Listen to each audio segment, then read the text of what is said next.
Welcome to episode 25 of Coffee and Co-Read, your source for all things literary, with Kristen and Catherine, where we believe there's nothing better than a hot coffee and an awesome book. Join us for our virtual book club where we take one book a month and dive into all the drama, adventure, and romance we can find.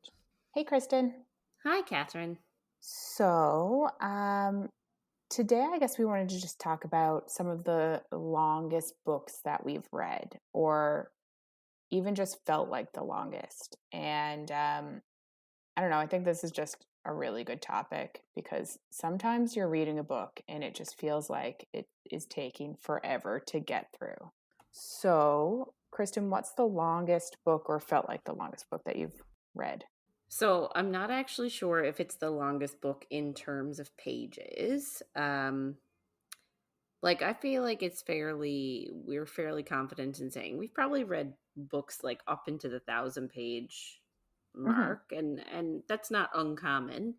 But for me, the one that felt the longest, even though it might not have gotten up to the 1,000 pages, Mm-hmm. um, was The Historian by Elizabeth Kostova. Mm-hmm. Um, it just felt like it took forever to get through. Like Makes sense. I am, I can say that I'm a very fast reader, and I can get through a book in a few days. Like if I'm taking my time, if I'm loving it, I'll get through it in a day and a half. Mm-hmm. Um, but this one, I wasn't to the point in my life where I was like, if I don't like it, I'll stop reading it. I was like, no, I've Yeah. got to finish it. You know what I mean? Yeah, for sure. Yeah. Um, and yeah, it was painful. So this idea of the story was really cool. Sort Mm-hmm. of why I picked it up, because when I read it, it sounded really good. It sort of um, talked about the history of Dracula and talked about the historical character that inspired Dracula, Vlad the Impaler. And it sort of Mm-hmm. told in sections, like there's a past that happens in like the 30s, then there's like a more current past, which is the 50s, and then it's like a modern, and I say modern, like from the 70s, a girl sort of telling the histories of her father from the 50s and his mentor in the 30s, and how they were all looking into this myth that Vlad the Impaler was actually Dracula and that the magic was real Mm-hmm. and all this stuff. And like it just went deep into the history of Vlad the Impaler himself as a historical person, and like there's a few strange events that go on, and like they all end up at a tomb and there are secrets revealed and a little fight, and it just like so and in saying that, I feel like as I'm explaining it, it sounds really good. I But I just remember being really bored. No, that's And I fair. don't know. Maybe it was the fact that it kept jumping times and point of views and stuff, and maybe that's why it bothered me, but I just could not get into it, so it just felt like it took ages. Yeah. I'm also going to throw in an honorable mention um, of Emma by Jane Austen. Like, I Mm-hmm. love that book, but Mm-hmm. it also felt like it took forever to get through. I don't know That makes why, sense. but it did. And I like the book. There's nothing wrong with it. Now that I'm thinking about it, it felt like it was really long. Yeah. There's maybe just some extra stuff you don't need in both of the books. Yeah. What about you? Yeah, so the first one that I could kind of think of is like maybe a bit controversial, but it's Crescent City 2. So House of Sky Sky and and Breath. Breath. Yeah. Yeah. It just felt so long to get through. I think part of it was also I really didn't want to get spoiled. So I was like trying to rush through it, but it's just a very long book. Yeah, because I remember I ended up getting a spoiler for that book completely by accident on, I Mm. think I was on Reddit or something like that. Hmm. And I was asking you when you had were gonna read it because I really wanted to tell you the spoiler. Yeah. It wasn't just you I was worried about getting the spoiler from. It was also like Instagram and stuff. But Yeah. yeah, I was worried about the spoiler, but then I felt like I was forcing myself to read it quickly, which is like, I'm not a quick reader. It takes me time and I really need to be in a book, like into a book to read it really fast. So I don't know. And I don't think I love the main characters of the book enough. Like Bryce and Hunt scenes were like a bit too much for me. Like I like the story and all, and it's very interesting where it's going, but I just didn't care enough to read it as fast as I was forcing myself to, so it felt very long. Yeah. And I kept trying to like figure out what spoiler you were talking about without spoiling anything else to you. So it was like Yeah. too much gymnastics. Um I don't agree. I get so wrapped up in that world and those books that I fly right through them. Like I didn't feel like I think there might have been a couple of parts where I was like maybe I didn't care as much about what they were like. Did I care mhm. about the whole spoiler alert like remember like the first few chapters were about the Firebird? Oh yeah. Like I didn't really care about that very much. Like you know Yeah, what I that mean? was It like was the sort of like prologue, but it was like 50 pages of prologue or yes. something. It was Yeah. only a prologue, but it was literally, Yeah. and I was like, is this supposed to be like real time or is this in the past or is this the future? Like, what the fuck is happening? Yeah. And like I Yeah. get it. I understand why they introduced it and I understand why it is important for the story, but I was just sort Mhm. of like, meh. Like, nah, Yeah. just get to the hot steamy bits. Yeah. Well, that's true because like you go from the first book and then you're like jumping into the There's second book and you're nothing. ready to see where it's going. And it's like 50-page prologue of people you don't give a fuck about. And you're like, Yes. why is this happening? Yeah. Yeah. My honorable mention that I'm sure you kind of agree on, and I don't mean to be harping on this book or series so much, but it is Crown of Gilded Bones by um, Jennifer L. Armentrout. So I didn't finish it. I think it's the one you didn't finish either. No, I didn't. And it was just too much. It was too long. It kept going back and forth over, like flip flopped on things for me. And I was just like, I don't even know what's happening anymore. So, and I'm not generally I one that doesn't finish books, so I was kind of pissed about it. it's like they ruined my record. Yeah. I didn't have the issue in that it was long. I just found it that one I just found convoluted. Like I Mm. maybe only got 150 pages into that one. So for me it Oh, wasn't a length like I wasn't like, "Oh my god, it's so long." I literally just got confused. yes. And maybe like part of it was that like I did too, so I kept having to go Google stuff, and then that just Mm, adds time to your yeah, reading. It's like yeah. I looked at where my bookmark is, which is still in the book, because I'm like, I'm going to finish it one day. Um, and I'm like three-quarters of the way through, and I'm like, I honestly don't know anything. Oh yeah. No, I think I only got as far as how far did I Spoiler. get? Spoiler alert. She got rescued from the dungeon. Oh, yeah, yeah, yeah, yeah. Yeah. Like that's Yeah, not so far in at no, not all. at all. No. But that's Yeah. where I got.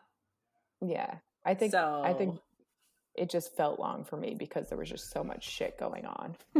well, that doesn't bode well for me because you got so much farther than I did. That's fair.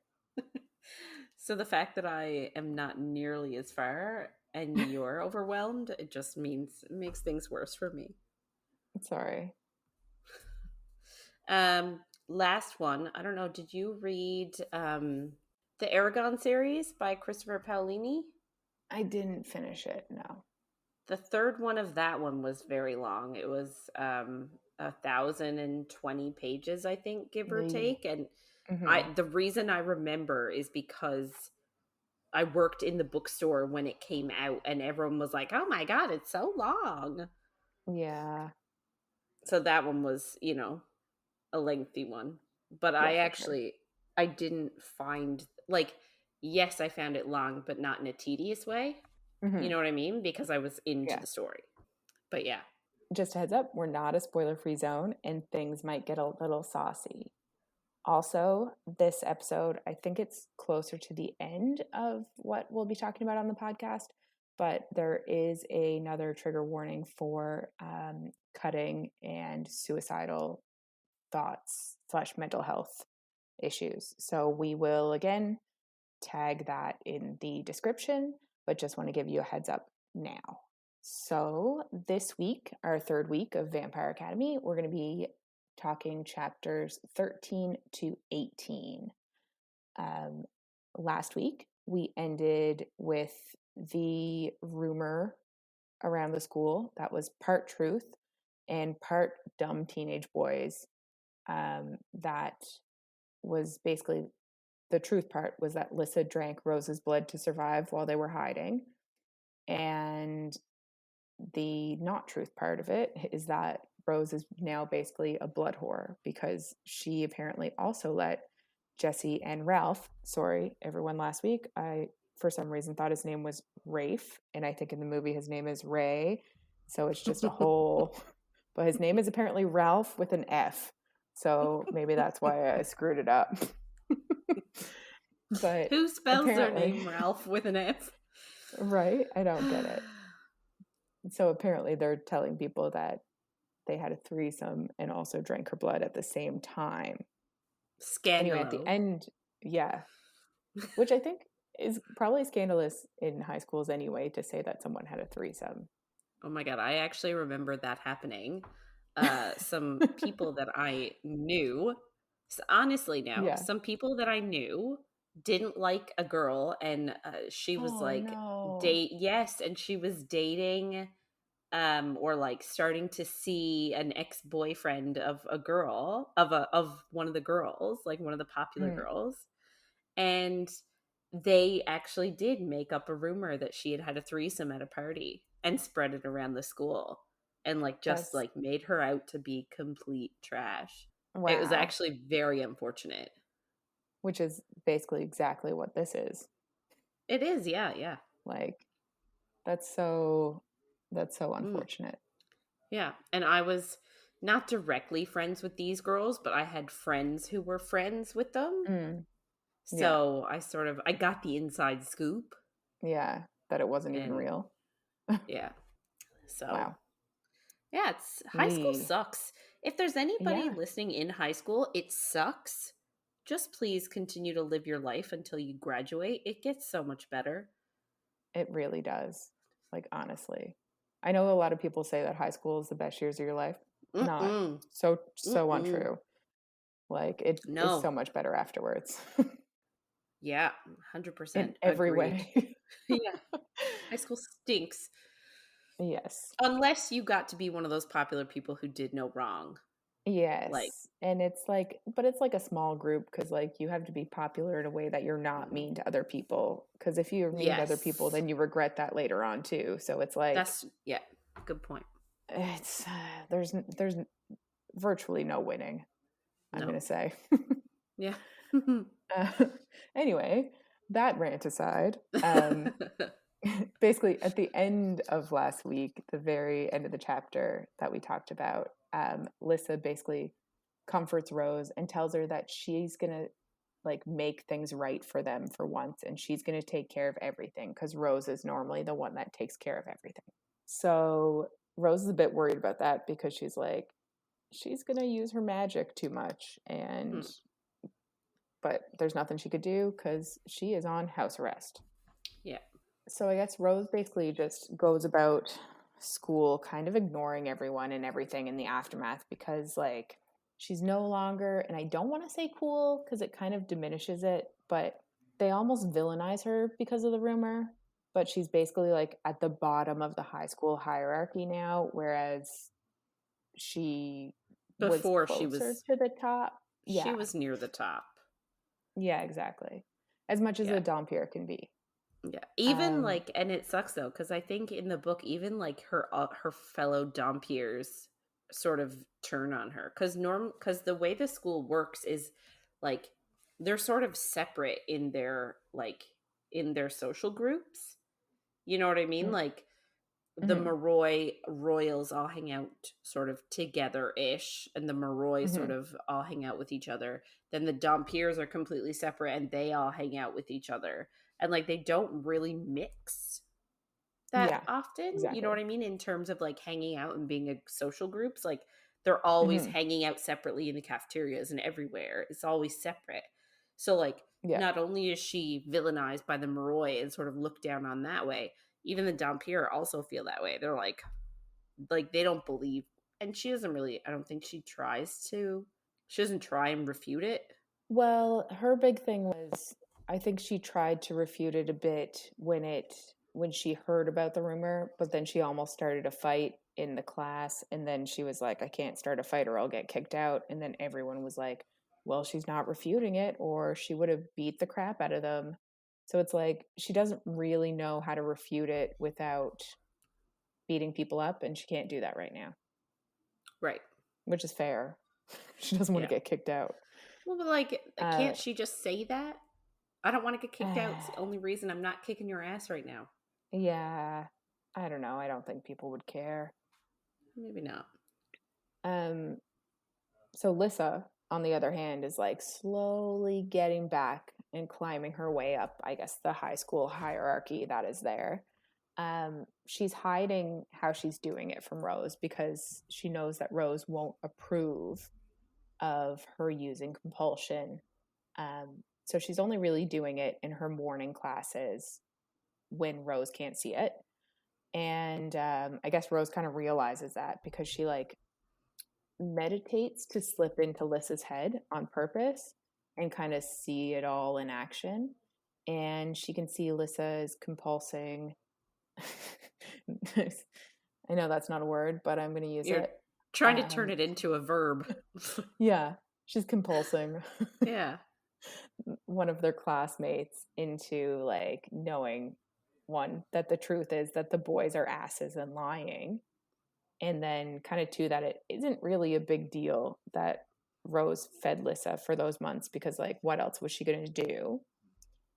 But she's also trying to like make friends with them again, and she's like, she kind of compulsed them into inviting her to hang out that night basically.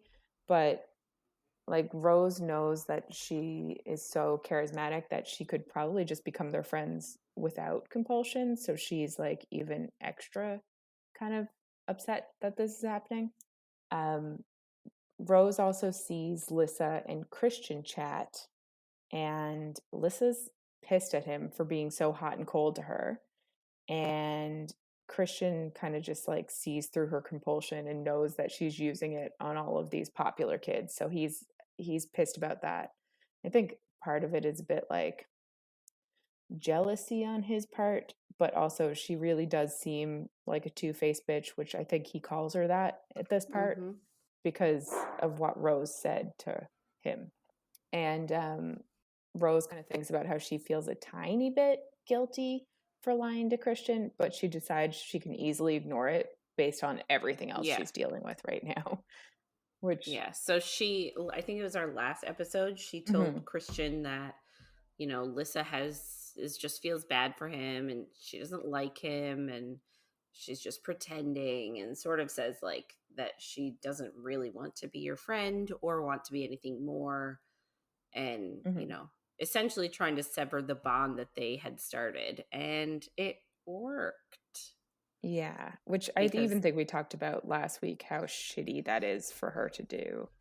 yeah, yeah, we did, Yeah. and it's still shitty. Agreed. And she could easily do something about it. I get that she's going through a lot right now, but still. Yeah. Yeah. And like again, like she's in Lissa's mind at this point, so like she's feeling all of her emotions. You'd think that that would make her feel bad enough to fix it. Yes, you would think. Um, so I guess Rose goes to her practice that day with Dimitri, and she comments how like the practices are her favorite part of the day because one of her stupid crush on Dimitri, and also because she's not around like the judgy classmates that are being absolute asses to her. Um, After they kind of do an outdoor workout, I guess Dimitri notices that Rose's hands are chapped from the cold and they're bloody and full of blisters. And he asks her where her gloves are. And she just says that she didn't really need them in Portland, so she doesn't have a pair. Or Um, like is I didn't realize that Oregon was mild in climate. yeah, I'm like, is it just because she didn't go outside? Maybe. I just when I think of Oregon, I don't think of balmy weather. I think of like normal, like four seasons. Yeah. Maybe I'm wrong. I, I don't I know. have no idea either, but I just would have assumed. At Also, if some you're, point she would need gloves. yeah, also if you're punching people, you can use boxing gloves, one would think, maybe. Yeah. Yeah. um, Agreed. but obviously this facilitates a very gentle kind of caring scene where Dimitri like wipes the blood off of her hands and bandages them, and she kind of mentions how this is kind of just the start of her body looking weathered and leathery, and she says that being a guardian destroys your beauty. And Dimitri tells her that it won't happen to her because she's two, and then he can't find the right word, so he just kind of reiterates that it won't happen to her. Yeah. And I don't know, I kind of like, I feel like it's a bit shallow for him to just be like, you're too beautiful, you won't ever age, because like everybody ages. Yes, she's going to be outside. Yes, her body is going to change because of it. Like, you can't just say she's so physically hot that it won't happen to her. And like, even that, even saying that is just kind of annoying. Yeah, it kind of makes me wonder if he's literally saying she's so physically hot that it'll never happen, or if he's kind of actually likes her personally so much. Like, is there a deeper connection that he's like, you'll still look beautiful to me even when you are weathered and older? You know what I Mm. mean? Yeah. And I know she has a thing and like uh, she has like an issue more. I don't know if it's like more pronounced in the movies than the book, in the movie than the book, about cutting her hair. They actually talk Maybe. about this soon, I think. Okay. Yeah, yeah. Like it's in this moment. She does talk about it too. Yeah, Okay. Okay. because she really loves her hair. Yeah.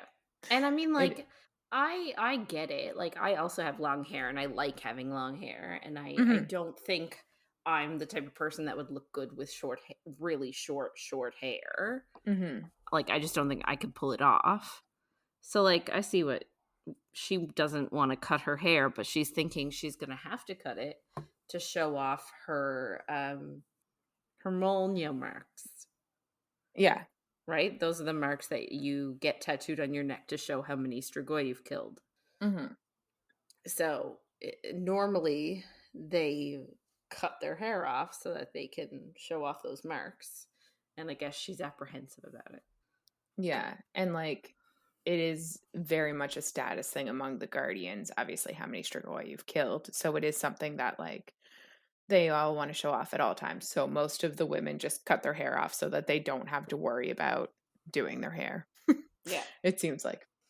And they do talk about that in a little bit, but um, first she kind of talks about her mother, because she says that her mother used to be beautiful, and then now she doesn't look as beautiful. But she also says that she wouldn't know because she never sees her, and you can tell that she's bitter about the relationship that they don't have, and it seems like she doesn't really like her all that much. Yeah. Um, Yeah, so she just explains that she doesn't really know her mother well. And Dimitri kind of like pushes back a bit and asks her what she wishes her mother would have done. Like, obviously, Rose wants to be a guardian really badly, and she'd give up, like, if she had a child, she wouldn't give up her dream of being Lissa's guardian, because, like, Moroi are obviously Moroi more come important. first. Yeah, like, it sounds so shitty saying that this race is more important than your child, but that is literally what they're raised to believe. Mm-hmm. So, like, Dimitri's kind of like, you would have done the same thing if you were in that situation, but in a nice way. And Rose kind of was like, yeah, he is right. But she kind of also says, like, at least the way she grew up is better than growing up with blood whores. And then Mhm. Dimitri tells her that he was raised in a Dampier commune and it's actually nothing like she thinks it is, and she kind of has to backtrack a bit because he does tell her that he loved his upbringing. He grew up with two sisters and his mother, and Rose obviously has some preconceived notions of what these communes are like. Um, so she does ask if Moroi men visited often for blood and obviously sex, which I kind of think is really ballsy of her, because I don't think I would ever actually bring that up. But No, but he does say, I guess it is sort of like, I guess he admitted it. So, if he wasn't open to talk about it, he wouldn't. mm, And yeah, better to talk about the preconceived notions and have her dissuaded of them if they're not real. hmm, You know what I mean? Like, at least she's asking, and like that way he can tell her no or yes or whatever. yes, that's true. And she is a very bold person anyway, so I guess it is kind of in her personality to ask rather than just assume, I guess, even though she Yeah. does. But anyway. He does answer and say that, yeah, sometimes they did come around for that, but he also kind of confides in her and tells her about the Moroi who was his father and how this Royal Moroi, liked Dimitri's mother a lot and is actually the father of one of his sisters as well, which isn't super common. Um, and one day, I guess he came around and actually beat up Dimitri's mother while he was there. And Dimitri was only 13 at the time, but he actually beat his father up in return. Um, so Rose kind of thinks that, like, that is an awesome story. And, like, obviously, it's a super bad situation, but it's just an interesting thing that they then like kind of bond over because they are guardians and beating people up is like What they their do. thing. Yeah. Um but Rose also kind of mentions that that's why Dimitri got so pissed because when her and Jesse were making out and it was because Jesse was like trying to take advantage. And he said that he kind of answers and he's like, that's not really all of it. I got annoyed for a lot of reasons. And I don't know. I think that's just another hint at the fact that he realizes that a little bit of it was also jealousy Yeah. rather than just, Yeah, we're dropping hints here that he's reciprocating feelings for her, like, mm-hmm. admitting that a, she'll never be unattractive and like, Yeah. sort of admitting jealousy. Yeah. Like, she's talking about her stupid crush, but we're realizing that it's not one of these one-sided things. Yeah. And it's just interesting because, like, she doesn't see that he has feelings really for her at all. Although throughout this entire conversation, he's still holding her hands after he's already finished like bandaging them and stuff. He's still holding them, which I also thought was just like a cute scene. Mhm. um she also brings up the rumor about her and he immediately says he knows it's not true because he knows her, which is like such a relief to her. And I can completely understand why, because so many people heard it and like immediately thought the worst. So I get why, like, him uh, just being like, I know you, I know it's not true. Um, he says that she understands her responsibility as a guardian and he doesn't doubt her doing what she like needs to do to be a good guardian to Lissa. So like he knows, yes, she fed Lissa. Obviously, he was there and saw it basically firsthand. Mhm. But he knows that she only did it for Lissa and it wasn't like malintentioned or anything. Yeah. Um And And maybe his upbringing has sort of given him a different, like, not a completely different point of view, but maybe a more understanding point of view. Yes. Yeah, I think that too. And I think, like, further on in the series when you meet his family, you get a bit more of that. Yeah. But this is where she kinda says, she can't do everything she needs to do. She can't cut her hair, and he twirls a lock of it around his finger, and he tells her not to cut it. He just tells her that she can wear it up. And it's a cute scene, but I'm also like, I don't know, I don't like when anyone tells you not to cut your hair. Yeah. But I know that's just like a like triggering thing for me in past relationships when people are like, "Don't cut your hair, you won't look good." And then I'm like immediately like, I need to chop it all off right the Yeah. fuck now. But Yeah. that's just a me issue. Yeah. I, Uh, yeah. I, like, I, I I don't know. I don't know what to say because again, it's a cute scene. I like it. We're sort of showing that they're growing appreciation for each other and how he does reciprocate her feelings. Like this is sort of our mhm, first, not our first hint that we get it, but like first real big hint. But mhm. like I can't help but be like, dude, she's 17. Oh yeah. You know what I mean? It's just like, come on, man. Like, relax. Yeah. She's 17. Yeah. It's a lot. And even when they're like, I don't think they say it here, but at some point someone says, "In 10 years it won't matter so much." And I'm like, "He's still going to be 34 and she will be 27." I cannot imagine dating a 27-year-old right now. And I'm not even 34 yet. I yeah, I mean, I guess like I'm realistically, I'm not I don't against it, but I think like I also think it's also cuz like I'm a woman and men are just immature little fuckers. That's something we can say? yeah.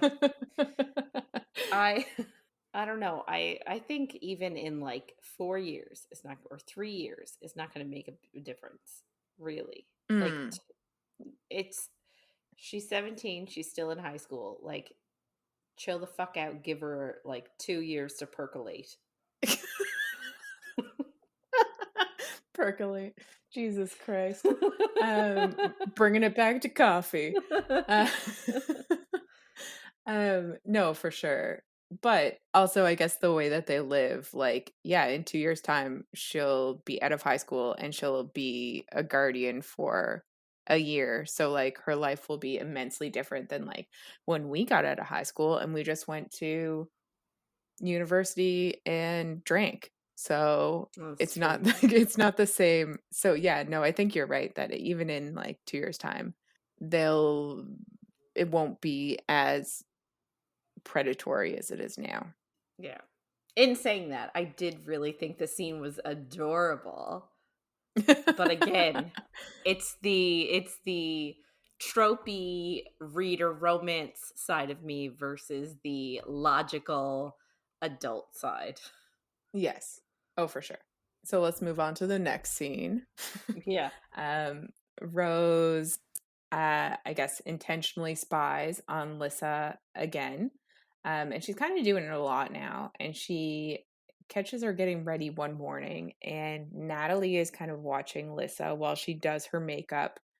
And that's not something I guess that Lissa has been doing in the first few months since they were back. She didn't really care about her appearance because she wasn't really trying to fit in with anybody. She was kind of trying to coast. Um, but Lissa brings up how she's hanging out with Camille and Carly, and Natalie kind of says how it's kind of weird that like they are so friendly with her now when they used to be friends with Maya. And now they're even like defending Rose in the hallways when other people are saying bad things about her. And it just kind of like feels like she's fishing, or I don't know. It's like is she understanding more than she should? So Lissa can kind of see that this could like go off the rails if Natalie starts looking too deeply into it, and she could kind of realize that Lissa is using compulsion. So she tells Natalie that she'll stop by and hang out with her that night too, so to kind of like placate her, it seems like. Um Yeah, wasn't it like Natalie was like having a friend over or something like that, and mhm. Lissa originally was like, "Oh, sorry, I can't come because I'm hanging out with these people." And then Natalie sort of starts digging and being like, "Oh, it's really weird that like these people Mhm. are doing what they're doing." And she's like, "Oh, how about I actually will hang out with you and your friends," to sort of get her to Yeah. just shut up. Yeah. And I think like she was like, "Oh, we're bleaching this girl's hair. It probably won't take that long, I guess." It's like Hmm. funny high school shit. Yeah. Um Rose does eventually confront Lissa about all the compulsion because she's worried that someone is going to obviously figure it out. And they're in church, and two guys kind of walk by, and one openly laughs at Rose, and Lissa forces them both to apologize to her using compulsion. And Rose is kind of like shocked because, like, you can't use compulsion on multiple people at once, and you're like, we know that Lissa's super good at it, but normally even she can't do this. Um, so they do apologize, but it's like not enough for Lissa, and she starts to get like angry in a scary way that Rose kind of says isn't really normal for her. Hmm. Luckily, I guess, the priest starts the service, and he talks about Saint Vladimir again because I think Rose even says it at one point. It's like the only saint that exists that's also a Moroi, so it's all like obviously they're going to talk about him a lot. Also, Um plot device. well, yes, that too. But I did enjoy that they were like, it's the only saint that's a Moroi, so we got to talk about him. I'm like, I'll buy that. Yeah. um, he talks about how the priest talks about how Saint Vladimir healed people and they flocked to him, and he was full of spirit. And something kind of clicks with Rose, and she realizes that Saint Vladimir had the same power that Lissa and Mrs. Carp have. So I guess she has a realization there.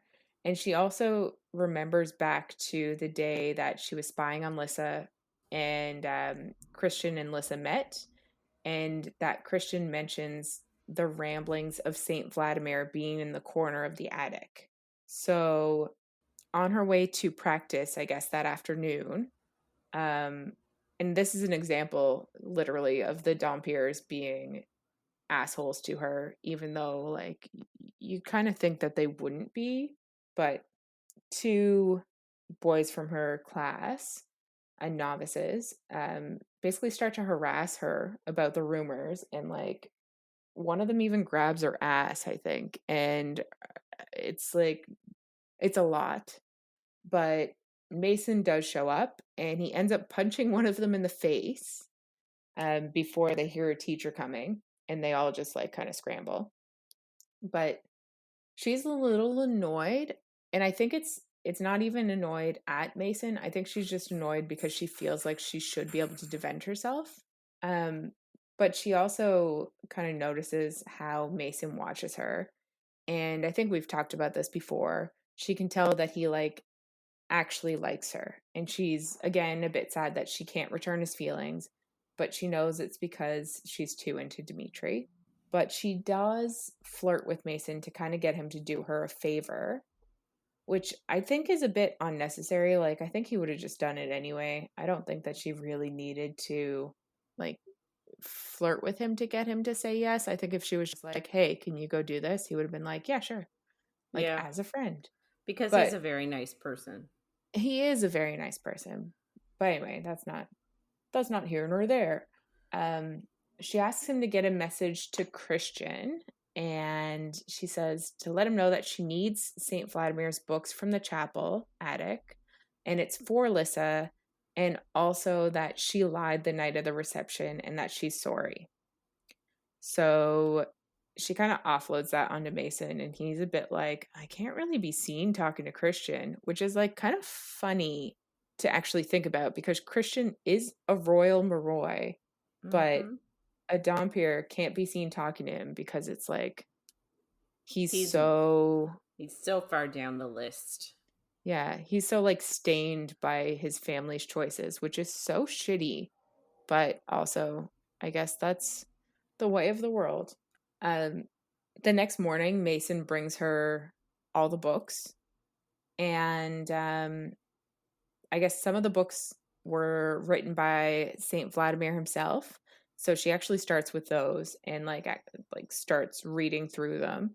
And she says that some of it is kind of like a diary, and they list how he's healed people and how God did not allow him to do it lightly. He gets weak and the madness leaks into his head. But he says Shadow Kissed Anna saves his life every day. And we get a bit of a flashback here where Rose kind of remembers that Miss Carp once called her Shadow Kissed, and she actually pushed her against a wall and tells her to get Lissa away before they, whoever they are, come for her because they are coming for Mrs. Carp.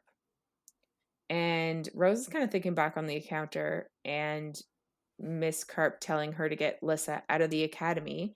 And she starts to wonder if Carp like used compulsion on her that day and she didn't really know.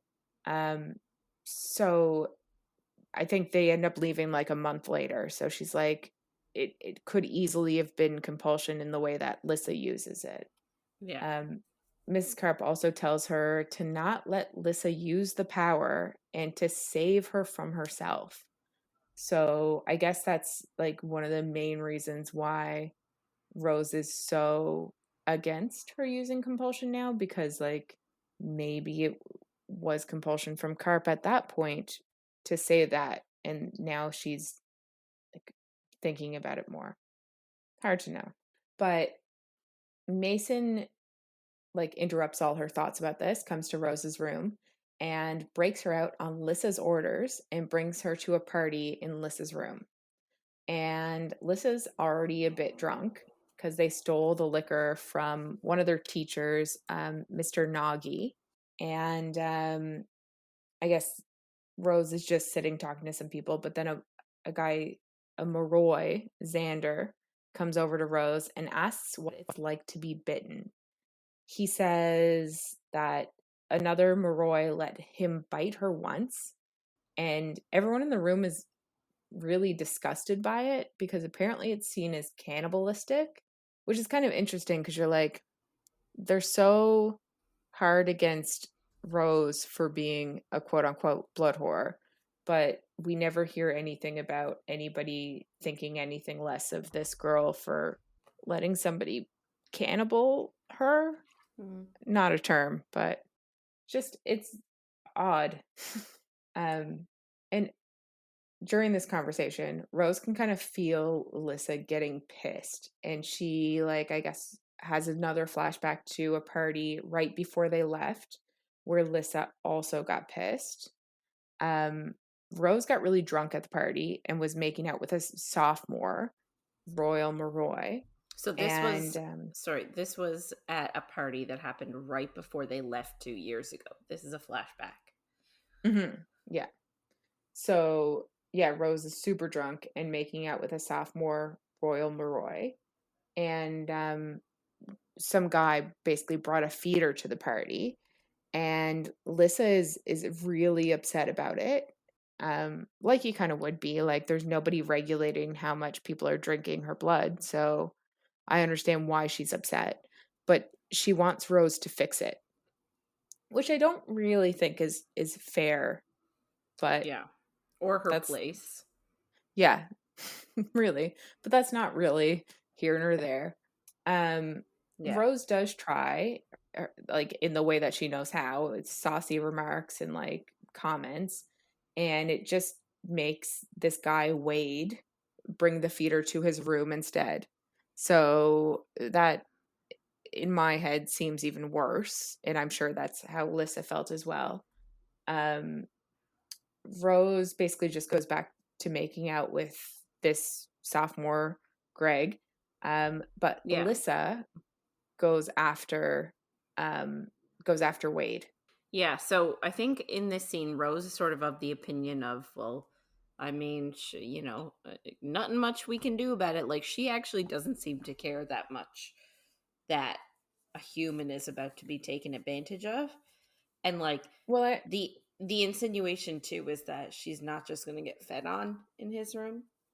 yeah, but the other thing too is like she, I don't know, I feel like she can't do anything about it.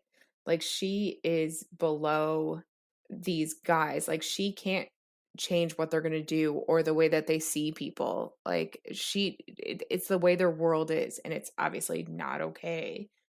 But I do think that that's kind of where she is. She's like, how am I supposed to stop something that is probably happening a lot more than, like, nobody's actually going to kill her because they would turn Strigoi. Right. So I think, yeah, it's a hard place to be, especially since they're also like the kids at this party. Yeah, I don't they're I like don't know how. 15. Yeah, juniors, is that the right term? I don't know any of those things, but Nope. I don't know. they're me neither. But yeah, so I don't know.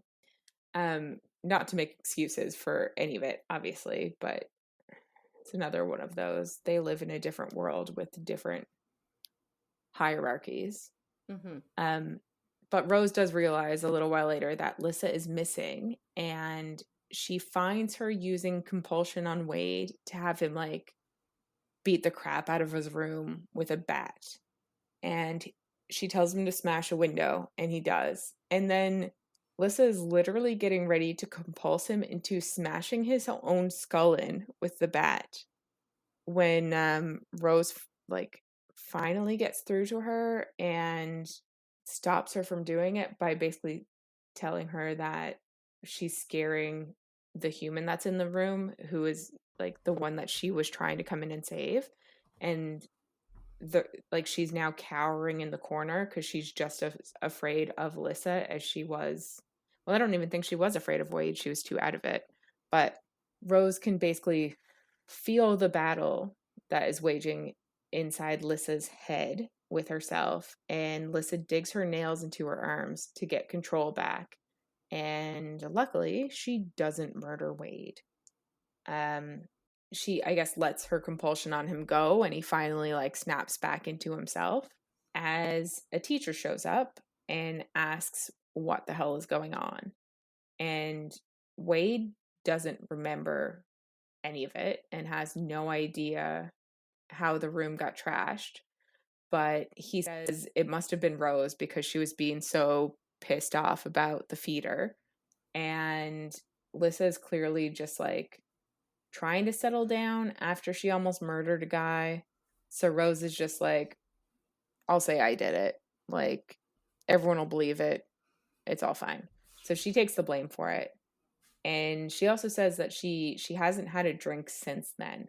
So she's back at the party, and she ends up like calming Xander down, and Lissa like chills out herself too, because obviously we don't want a repeat of that all over again, because then Rose will just get kicked the fuck out of the school for sure. Yeah. We're seeing, I think, too, at the party, like a little bit more of Rose maturing because, Mm, so like she says she hasn't had a drink since then, and she sort of like not vocalizes, but says in her head that the reason she doesn't drink anymore is because when Lissa is impaired, it's even more important for her as her guardian to be able to protect her and do everything that she needs to do yeah, for and her. also yeah, I don't think I mentioned when Rose has had a few drinks, she can't feel the bond anymore. So she can't feel what Lissa is feeling. So that like she doesn't know where she is, she doesn't know if she's in danger. So it Mhm. is very, like, inconvenient, I would say. Yeah. Um, but yeah, so the day after the party, Mia and Aaron had a huge fight because Aaron went to the party without her. So he breaks up with her. And him and Lissa get back together the same day. Ay, too Oh, fast. too soon, dude. Yeah. Too soon. So obviously Mia is pissed. And obviously so is Christian. Like he just helped Rose out thinking that, oh yeah, that wasn't true. That was like everything Rose told me wasn't true. And maybe Lissa does have feelings for me. And like did her that solid and got her those books. And then, well, she's back with Aaron. Mm, So Christian is obviously also pissed. fair. And like I don't know what kind of high school this is and where the teachers are, but like Lissa and Aaron are like making out everywhere in the hallways. And like you don't do that. No. We have teachers on duty for that sort of thing. You walk around, you chat to students, you make sure they're not smoking, and you also make sure they're not like making out in the hallways. Although I thought that you had 2 people make out in front of your, locker often. That was when I was in high school. Anyway, I just feel like teachers should be present to be like, I beg your pardon, why are you making out in the hallway? Yeah. But yeah, but so Rose essentially can tell that even though they're like making out a lot, like Lissa's not super into it. Like she doesn't Yeah. really have strong feelings for Aaron. But, potato potato, she's made her choice. So Rose goes to speak to the elemental magic teacher to ask about Saint Vladimir. And I guess sort of try and start figuring out this whole like Saint Vladimir shadow kissed Miss Carp like conundrum that she's got. Mhm. And she asks what his element was because all Moroi claim an element and then they take that specialization in high school. But she says that, oh, she doesn't actually know what his magic was. Uh, Mhm. and Rose sort of goes on to be like, well, is there any particular form of magic that is really good at healing people? And she's obviously starting to connect the dots that Lissa and Saint Vladimir sort of maybe have the same power. Yeah. And the teacher prof person is like, no, that that there is no such element that will heal people. And then she sort of was like, "Oh, this is about Lissa, isn't it? Like, don't worry. Eventually, she's gonna show like a proficiency and an aptitude for one of the four elements. Don't worry." And like, essentially says it rarely happens that a Moroi doesn't pick one.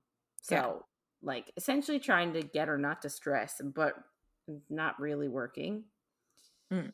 Um, and Rose sort of adds on like, well, which magic did Miss Carp claim?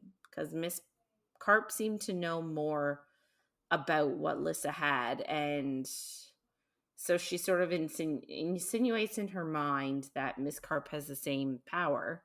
Mhm. And the prof is sort of like, oh, yeah, like I guess she was one of the teachers that just never specialized in one type of magic. Yeah.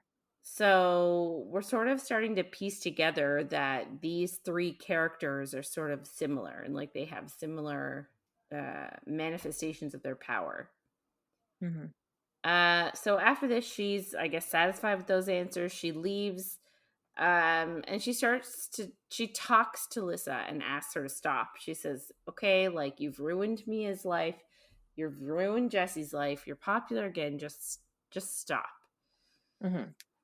And especially since she sort of says like, I can tell, I know that you are not happy doing this, like this is not what makes you happy. So Yeah. Lissa agrees, you're right, enough is enough, I'll stop using my power. But she sort of adds like, but I'm not going to stop hanging out with the royals. And I guess she means the royal Moroi, she's going to keep hanging out Mhm. with them. And she says it's because it's what my brother would have done. And throughout this whole book, I feel like she's comparing herself to her brother. Yeah. And it's just sort of it's heart, it hurts your heart a little bit that she feels like she has to do that. Yeah, definitely. Um so after she sort of puts in this plea, she explains everything about Miss Carp and Saint Vladimir, and explains how she's worried that the more power she's using, um the more not the more, but the crazier she's going to become. So as you use a bunch of power, Mm. you're just going to get a little bit more weak-minded and crazy. Um so Lissa also agrees she's going to stop using her power completely. Like, she's not going to use the compulsion anymore for anybody. Hmm. But she also said, I'm not going to stop hanging out with the royals, because I think that's what my brother would have done. He would have been hanging out with the royals all the time. And again, like, she just wants to be like him. So she wants to do the things that he would have done. Hmm. Um, and after that sort of interaction, Rose is sort of like thinking to herself, well, maybe I shouldn't have broken up. Uh, and I say that in a very loose word, like a loose Yeah. term. um you know she could like fix them up again and like make them better again. And she sort of realized that Christian wasn't terrible. Like, he Hmm. made Lissa feel good about herself. um Yeah. so I guess she runs into him as she's thinking about him, surprise surprise, Hmm. and she thanks him for the books that he got her and says, i think I think you're good for her. And he's still a bit pissed, to be honest, because he's like, well, now I can't get near her because she's popular again. So she's always surrounded by Royal Moroi, and I can't get in edgewise. So he's annoyed, Hmm. and he sort of gives her a little bit more info on his parents. And he sort of says that after they turned Strigoi, like, they kept taking care of him.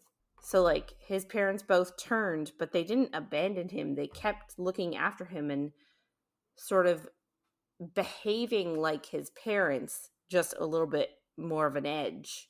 Mm. And he said, at least like my parents still looked like my parents and sounded like my parents. Whereas the Guardians rushed into my house and tried to kill my parents. Well, and did. They were successful. And he Hmm. said that it was terrifying to, like, to witness them coming to his house. Which has to be so traumatic. Yeah, Obviously, like, witnessing your parents being murdered, especially as a child who can't understand as well as maybe you can now. I don't. yeah. Sounds awful. Um he sort of said too, like, if I can get her alone, like if I can get Lissa alone, I'll talk to her. But he also suggested that she get help for the wrist thing, which is weird because she didn't think anyone knew about the wrist thing. Hmm. But he's sort of just like, I've got eyes, like, I'm not a moron. Yeah. So again, he's a lot smarter than everybody gives him credit for. Hmm. Completely switching gears, there's a dance next week. Woo!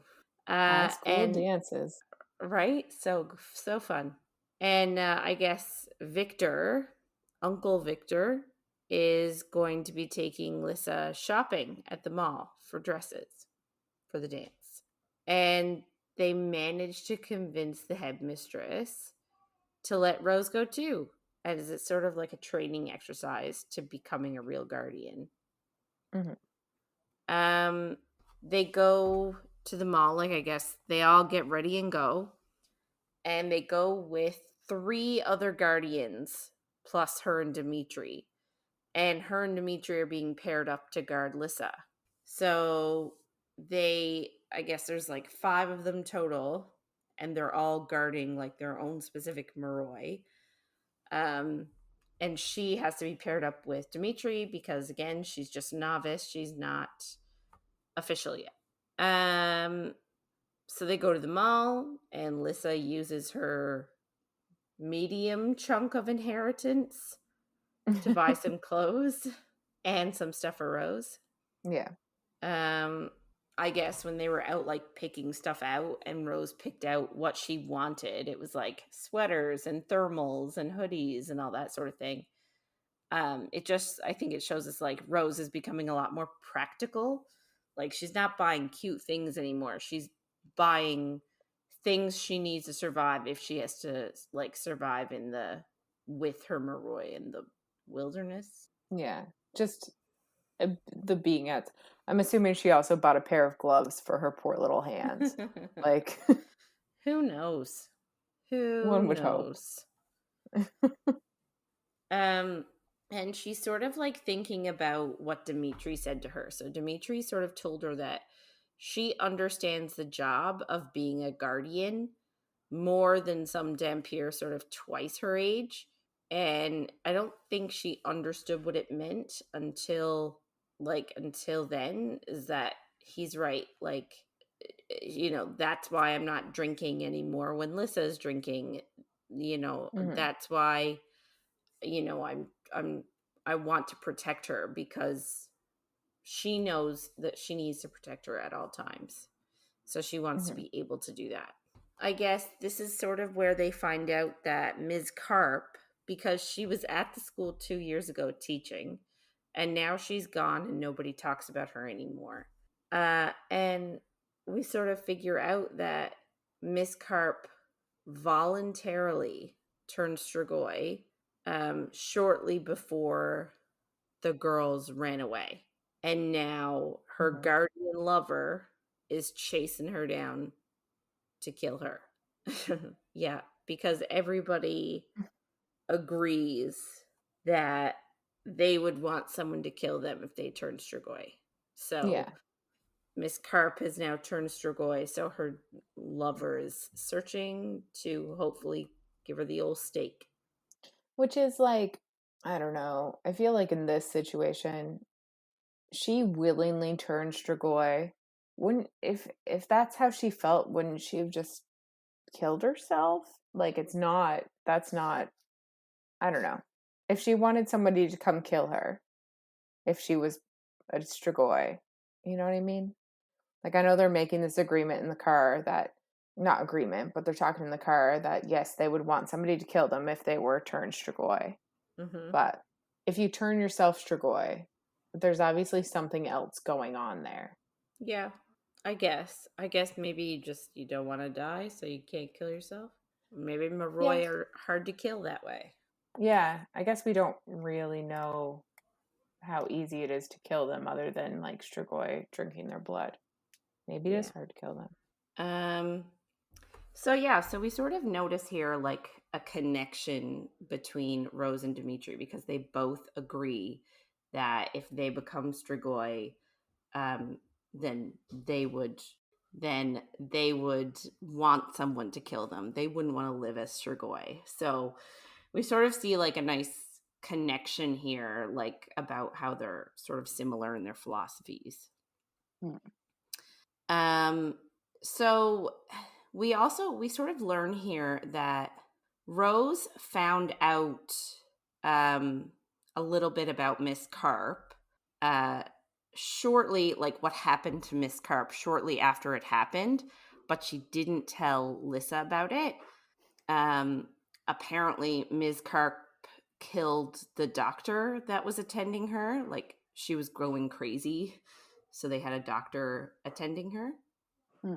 Um, and I was just like, was she still teaching at this point? She was going crazy, and yet they were still allowing her to teach the students. Like, I found that was Yeah. a bit suspect. Yeah, because wasn't it like a week before this or a month before this? She like pinned Rose against a wall. Like it seems, Yeah, uh, suspect. shouldn't she not be in the school? Maybe I don't know. I know it's bad. Like she needs help, but she Yes. maybe shouldn't be around children. Yeah. Anyway, but yeah, so she was going manic, and she ended up killing the doctor and a bunch of nurses and patients.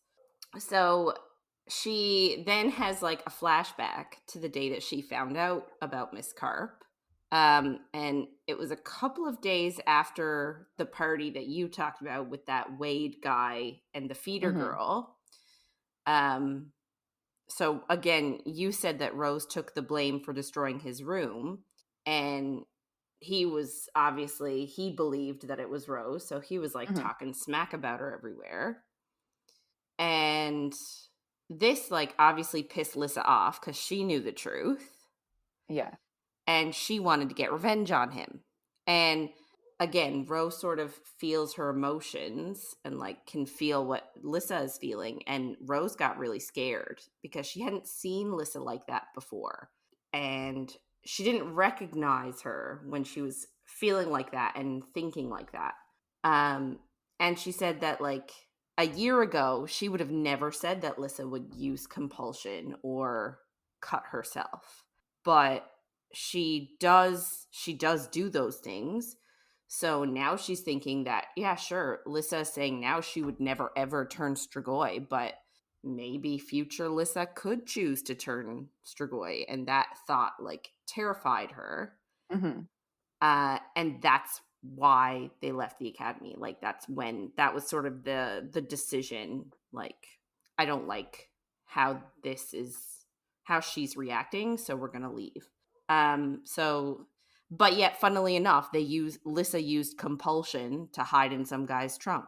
Yeah. So like she was like, oh my god, she's using too much compulsion and it's changing her. Oh, let's use it again. And Yeah. like again, we discussed earlier that that's probably how they got along and like got registered in school and Mhm. like blah blah blah. So I just seems a bit, I don't know, hypocritical maybe.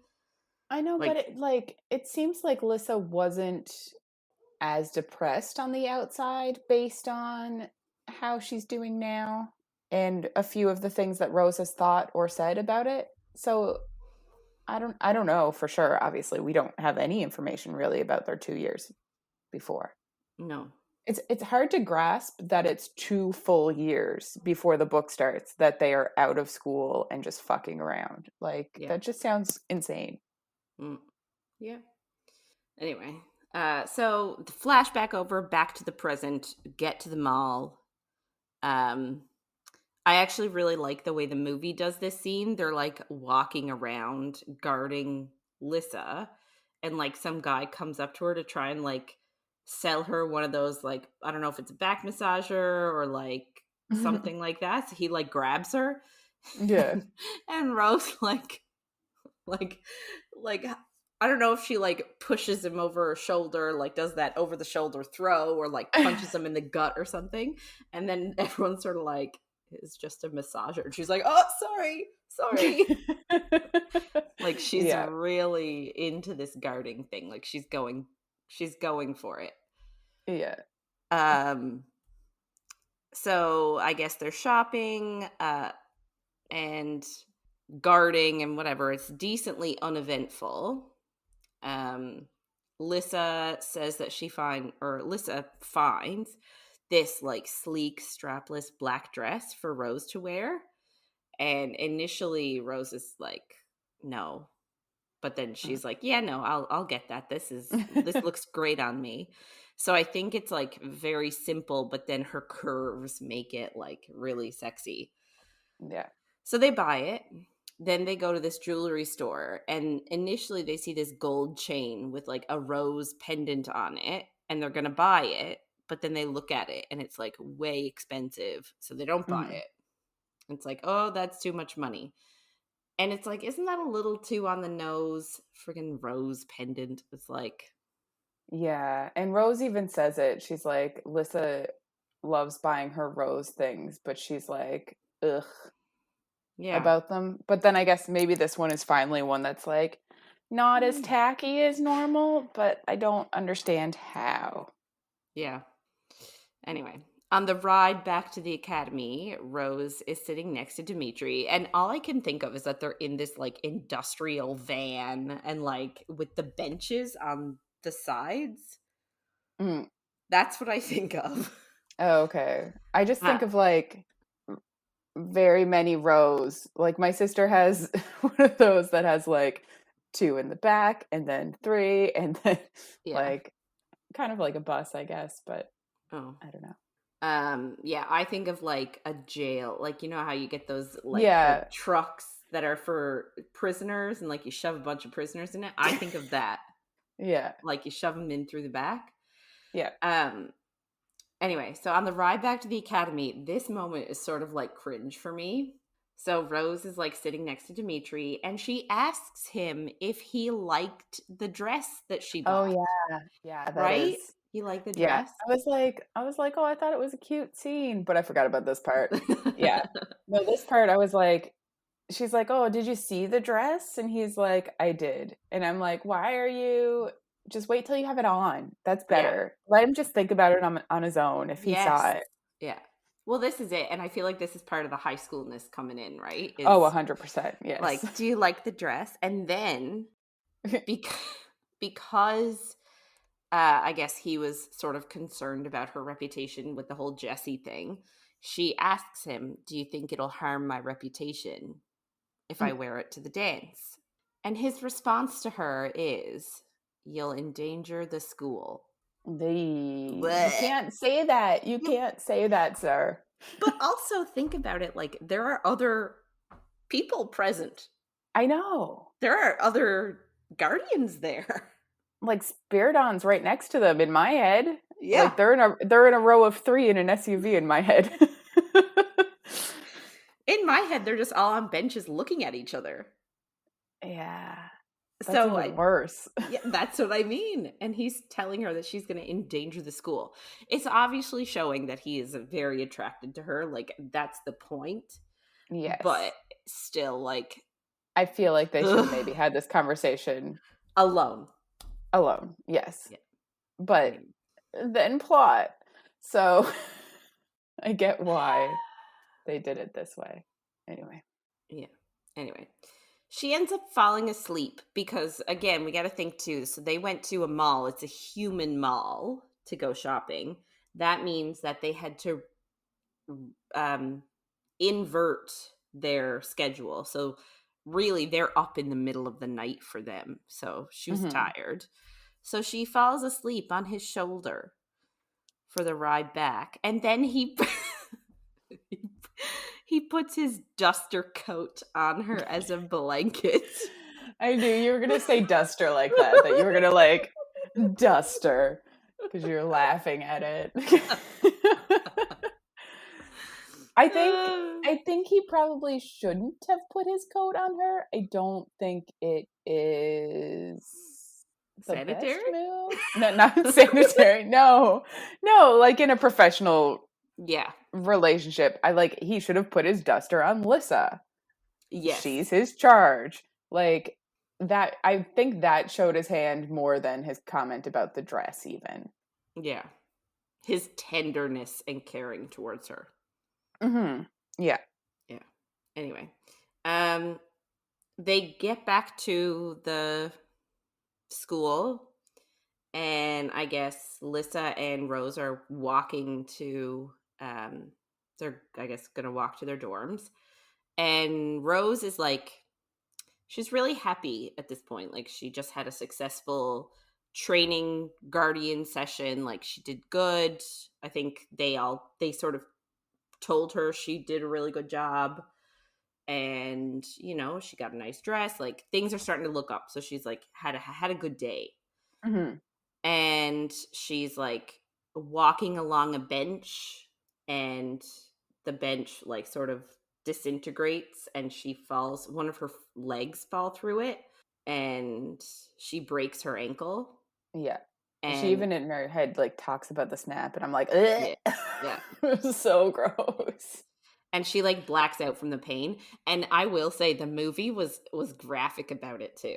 Like the Oh movie did yeah. not shy away. Like they did it a bit differently, but they did not shy away from, I don't want to deter anybody if they're gonna watch the movie. It's not like bloody and gross like that, but like there's a sharp angle there.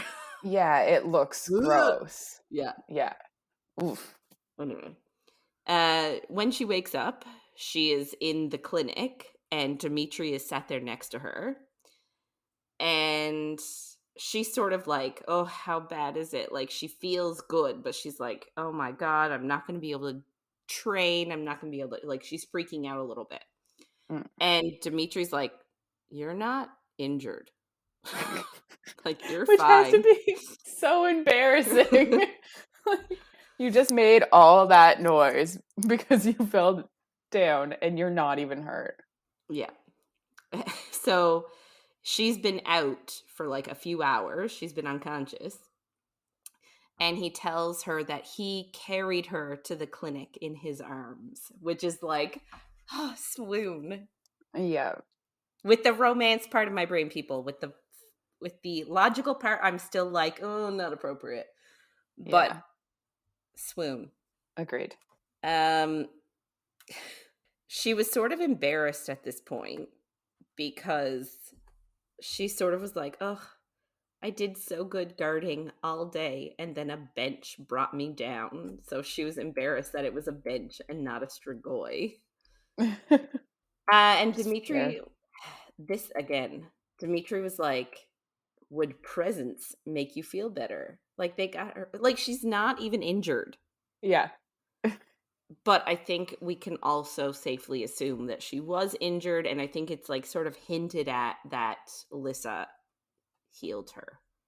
Yeah. Well, she gets there in a little bit, but Yeah. Anyway, so Victor, Lissa's like almost uncle that took them shopping, he got her that pricey rose pendant necklace as sort of a congratulations on her first day as sort of being a guardian. So that was one present.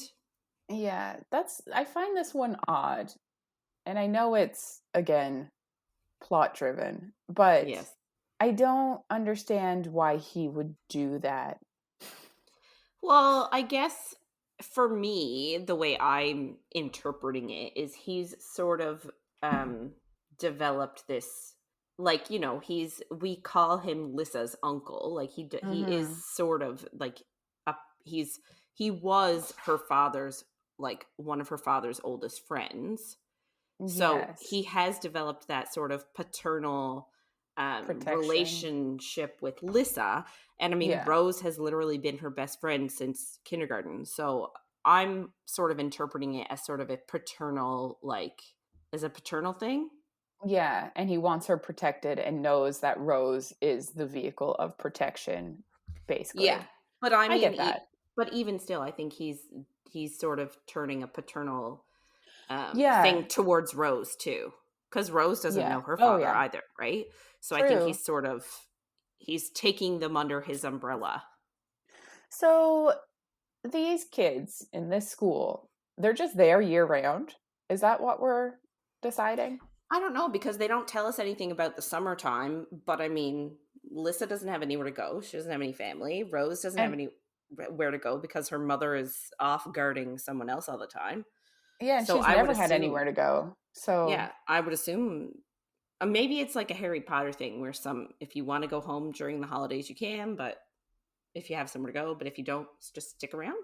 yeah, I maybe can't they're allowed to imagine. leave more or something. I don't know. I I feel that's a like I wouldn't be surprised that a million people, not a million. I wouldn't be surprised. I would think more people would run away from school if they were literally stuck there year round from like a certain age and never saw the outside world ever. I Just seems also crazy. I agree with you, but I also feel like it's probably a bit different because, especially for the Moroi, it's so much more. Um, it's a lot to organize for them to go out because they have to organize protection. Yeah.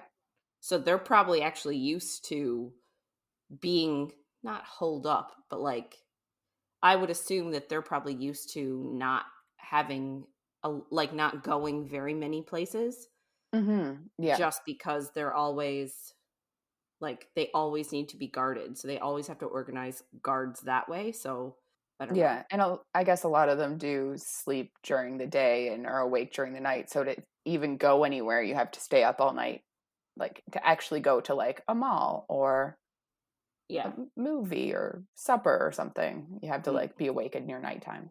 Yeah. yeah. Anyway, so Victor gave her that. He wasn't there. Dimitri gave it to her for him. Mm. And then Dimitri also got her something. It was her favorite lip gloss. She was running out, and apparently she had been complaining about it. And Mm. she sort of says, like, she has no idea how he got it since she literally had him in her eyesight, like, the whole time at the mall. So she has no idea how he stopped and went to get it because she saw him the whole time. And he Yeah. was sort of like, oh, I have my secret sort of thing. Um, so she's sort of like, oh, is this like a first day sort of present too, like to congratulate me on my first day? And he said, no.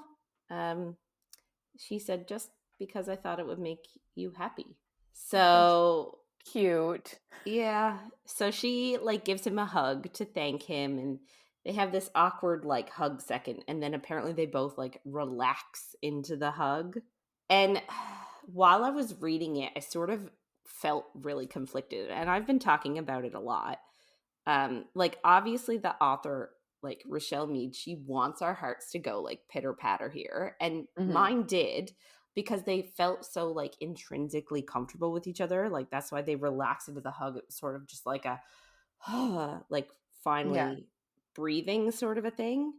But the age difference, I just can't ignore it. Like she is in high school and he's in his mid 20s and he's buying her lip gloss. Like my husband doesn't even do that for me. Like Yeah. it just seems a bit like predatory coming from the logical side of my brain. Yeah. Like the emotional part is still like, "Oh," but like it just while I was reading it, it felt slightly predatory. I get it, but I'm also like, she, like, if you couldn't leave the house, your husband would go buy you lip gloss if you were running out. That's debatable. Well, my Jeff would. My boyfriend would definitely go buy me anything. Like I think for Sid it would depend on what it was. Well, yeah. Because like I guess in his mind lip gloss is not essential. But the other thing too is like he didn't buy it. He obviously got somebody else to pick it out for him because she literally was watching him the whole time. There's no way he could have Oh, actually gone and buyed it. that's how you think he did it. Yeah. Oh, that's smart. I never put much thought into how he actually did it. I thought he just managed to Oh, slip away using his like supernatural godlike speed. powers. And he just Yeah. stole it.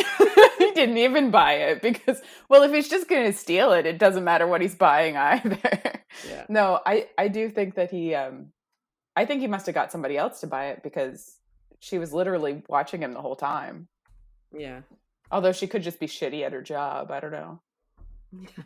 Maybe. But okay, one more point on this whole thing. I think that guardians don't get the same maturity with age that regular people do. Cuz like we said earlier this episode, like once we finish high school, we go to university and like I'm not going to say everybody does that either, but like if you follow that path and you go to university, Or then any like generally secondary school. yes, yeah, there's yeah. Um or even if you just move out of the house and start working a job, like anything, you're generally like leaving home and starting to find yourself as a person and partying too hard and if that's what you do. Like a lot of people do that after they leave their parents. And then you're kind of maturing into yourself and your body and your sexuality. Whereas guardians leave high school and are guards 24/7 all the time. Like I know they said that they get holidays and stuff, but it sounds like the good ones don't use their holidays because they don't want to be away. So it's like, Dimitri's trying to put in a good name. He's not going to do anything that could make his reputation look bad. So I feel like he has not had any emotional not emotional. I'm gonna say sexual maturity, for lack of a better term, maybe. Like, so I feel like he's probably still in the same, I don't know, headspace he was in high school. Not that that makes this okay in any way, but just as like another side of it. Yeah, I guess. Anyway, they're hugging. They lean back a little bit so that they can like look at each other in the eyes. And he sort of traces his finger on her cheekbone, like up her cheekbone, and then winds his finger around a lock of her hair. And like, I like your yeah, you're I'm showing doing it. Yeah, I'm doing it. it. And she sort of like looks at his lips, and like, you know how you could tell people are about to kiss when they like look and stare at each other's lips for a second and then lock back eyes. They do it, and Hmm. it's very common in literature. Very tropey. It And is very movies too. tropey, and in movies, yeah. So she looks at his lips and she wonders what it would be like to kiss him. So like, there's a ton of sexual tension in Hmm. this like little moment. And then all of a sudden, the doctor comes in, so they like have to like jump apart. We weren't doing anything, we swear. No, And no, they it's were fine. just hugging. It's so awkward. It just, Yeah, ugh, ugh. yeah. Anyway, so the doctor comes in, gives her the okay to leave, like, oh yeah, you're completely fine, and says, oh, you must have a guardian angel. And then sort of like, oh, especially after that car accident where Lissa's whole family died. It's like, thank you for bringing that up, sir. Yeah. And then I guess Rose sort of like thinks back on it and says that um, when the accident happened, all the doctors and everybody were essentially saying that Rose was sitting in a spot in the car where she should not have survived, and that Hmm. Lissa was apparently of course, Lissa was in the only safe spot in the car. But somehow she, like Rose, walked away with only a few scratches. I wonder what happened. Right. And then, of course, everything hit her at once. So she's only now figuring out, oh, Lissa must have healed her the day of the accident. Like, how did they not put that together? Yeah. It seems Come on. Alyssa should have known that. Maybe the trauma like blocked it out of her brain a bit, but like that can't be a surprise to her. I don't know. I guess it was the first time she used her magic, so maybe I it just Anyway, I she don't has to know. have known. Yeah, I can't. Anyway. And then obviously today with her ankle too, Lissa healed her. Mhm. So I guess Rose is sort of like, she knew that Lissa's moods were tied to her magic, and knew that, okay, well, if she healed me today, maybe she's having a bad time. So she did that meditation thing and looked into her mind to find out if Lissa was okay. And when she looks through her to see like what she's doing, she's in that secret chapel room, and she's crying, and she's worrying about Rose. Mm. And then Christian comes in, and she's mad at him for ignoring her the past few weeks. Yeah.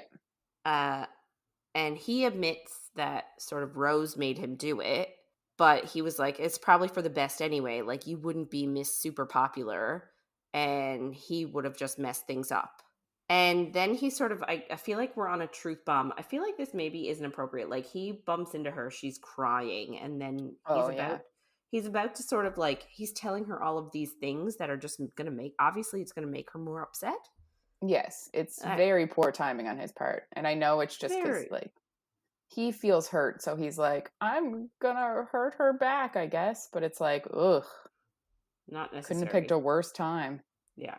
Anyway, so he says like, do you want to know the real reason that Mia hated you? And she's sort of like, what do you mean the real reason? What are you talking about? And he's like, well, when Mia was a freshman, I'm assuming, is that like 14?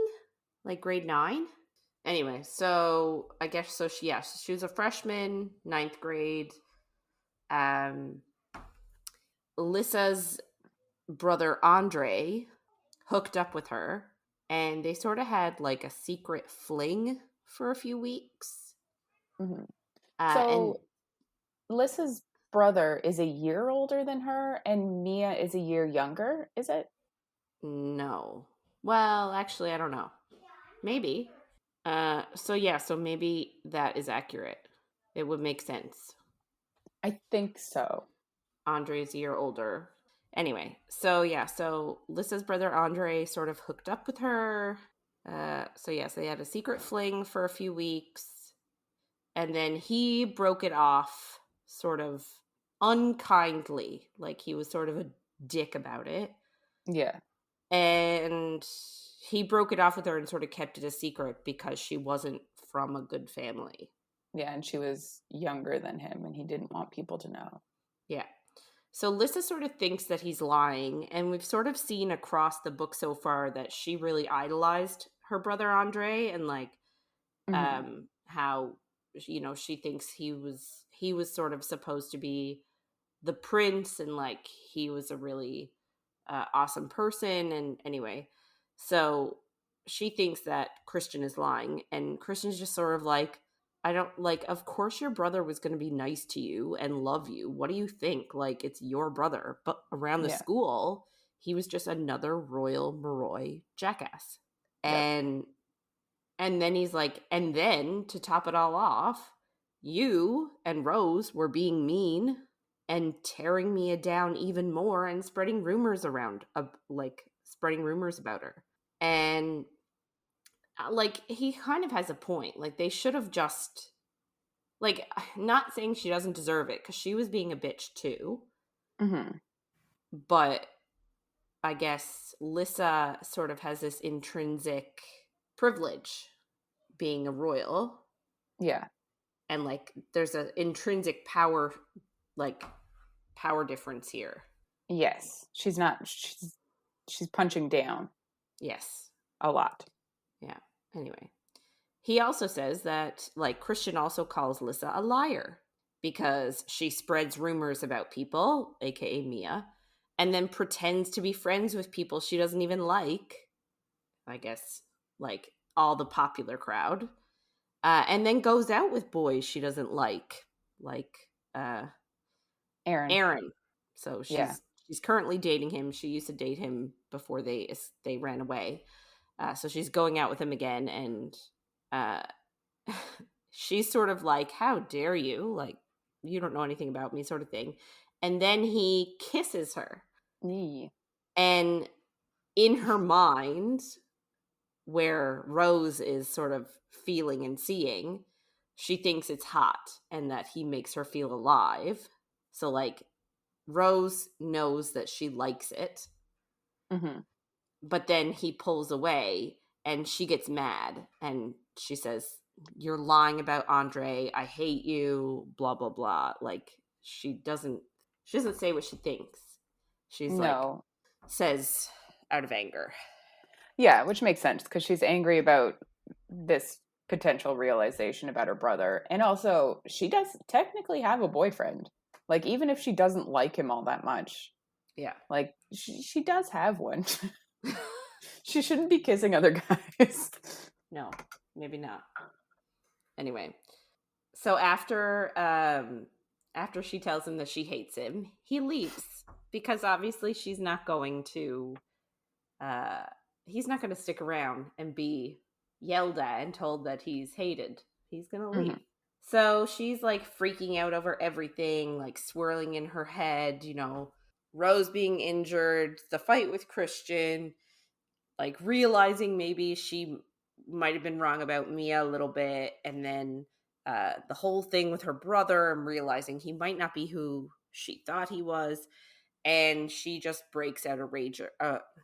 She breaks out a razor and starts cutting herself really deeply. Hmm. Um, she's still avoiding veins, like she's not doing it. I don't think she's doing it with the intention of suicide. I think she's just doing it as like an outlet for all of her swirling thoughts. Hmm. So She does avoid the veins, but she is losing a lot more blood than she should be, especially after she just healed Rose. So she's Yeah. already like depleted. So I guess Rose like jumps out of her head and realizes, like, jumps out of Lissa's head and realizes that Lissa needs significant help. And she has to tell the one person that she trusts, which is Dimitri. So we end off with Rose realizing she has to tell Dimitri because remember, too, that she has made Lissa a promise that she wouldn't tell anyone. She wouldn't let anybody find out about the cutting. She wouldn't tell anyone about her magic usage, anything like that. Hmm. So, There's you just, know, I feel like there's just nothing else she can do in this specific situation, though. Like, she can't go help her. She's in the hospital. Like, she can't just run and help her. So I don't understand what else. There's really no other option other than letting Lissa just bleed there until she's able to leave the hospital. And then she's going to be forced back to her room. yeah, I agree. Like, and I think we're gonna run into an issue. Like, I just, yeah, I think the best thing you can do for somebody when they're like bleeding out and dying is obviously get help. So Yes. I agree that she made the best decision. I don't agree that we'll see it next week about like how Lissa takes it, Oh, yeah, of course. Yeah. but it's just like what do you expect someone to do if you Hmm. are dying? Do you want them to just like bandage you up and pretend you're not dying? Yeah. Like you'll be okay. Everything will be okay. So, but yeah, so that is it for this week. We got 1 week left. Yeah. So yeah, if you guys want to get in touch with us and share your thoughts on anything you heard in any of our episodes, or if you have any book suggestions, you can email us at coffeeandcoread@gmail.com. And be sure to check us out on Twitter, Facebook, and Instagram at Coffee and Co-Read. So next week we're going to be reading the end of Vampire Academy, chapters 19 to the end. So make sure to follow along. And if you're enjoying our little chats, don't forget to follow, rate, and review wherever you find content. Thanks for listening, everybody, and we'll see you on the next page.